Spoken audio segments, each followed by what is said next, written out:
Halo semuanya, perkenalkan nama saya Johannes Tohang dan saat ini saya pengen share terkait skills yang saya punya mulai dari saya lahir sampai sekarang, dan skill ini masih saya pertahankan dan saya kembangkan ketika saya punya waktu, punya kesempatan untuk mengembangkannya.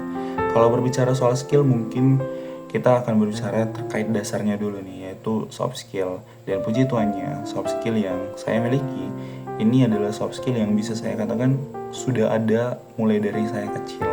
Itu dikarenakan didikan orang tua dan arahan orang tua yang benar-benar baik. Mulai dari cara berkomunikasi, cara berinteraksi, cara menyikapi masalah, cara beradaptasi. Dan saya rasa soft skill ini justru berdampak baik. Dan memang ketika saya lihat sendiri outputnya, memang saya mendapatkan dampak baik dari soft skill yang saya miliki. Mulai dari saya punya banyak teman, saya punya banyak relasi, dan saya pandai menyikapi masalah. Mungkin saya bisa katakan pandai karena banyak masalah yang bisa saya handle tanpa ada kata marah gitu. Jadi nggak perlu marah-marah, saya bisa hadapi. Dan mengarah ke arah lain, kita mungkin bakalan berbicara soal hard skill. Jadi saya berbagi sedikit nih terkait hard skill yang saya miliki. Itu kan ada dua aspek tuh, dari non akademik dan akademik.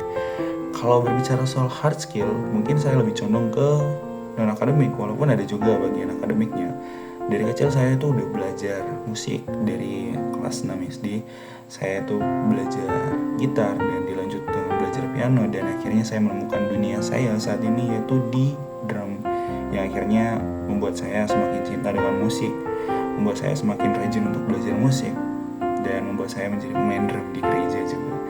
Dan selanjutnya saya juga gak lupa untuk belajar bernyanyi, karena ini juga adalah bagian pentingnya dari dunia musik, karena ini juga item terpentingnya dari dunia musik. Kalau saya nggak bisa bernyanyi, pikir saya kalau hanya bermain musik saja mungkin nggak lengkap, nggak afdol gitu. Walaupun bernyanyi ini masih dalam tahap pengembangan sebenarnya.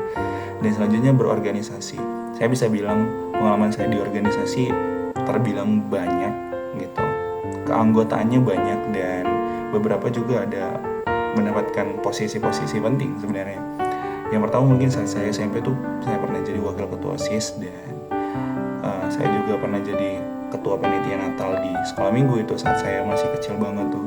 Dan saya pernah jadi ketua panitia Natal di SMK, panitia Natal di gereja juga, dan saat ini saya menjadi ketua muda-mudi di gereja saya, Gereja Pentakosta Mulyorejo, untuk tahun 2025 sampai 2027. Dan saya rasa itu hal yang membanggakan karena itu berasal dari usaha-usaha dan doa-doa orang-orang terdekat saya. Dan di bidang akademik, puji Tuhan saya mendapatkan ranking 3 besar mulai dari saya TK hingga saya SMK, dan saya selalu pertahankan itu karena saya berpikir bahwa belajar itu memang hal yang penting. Walaupun kita kembangkan dunia kita di non akademik, tapi kita perlu belajar di akademiknya juga. Dan saya juga banyak ikut lomba-lomba akademik, dan saya berharap skill-skill yang saya punya ini justru berdampak baik nantinya dan membawa saya, menjembatani saya ke banyak-banyak hal baik nantinya. Mungkin demikian video perkenalan dari saya ucapkan terima kasih.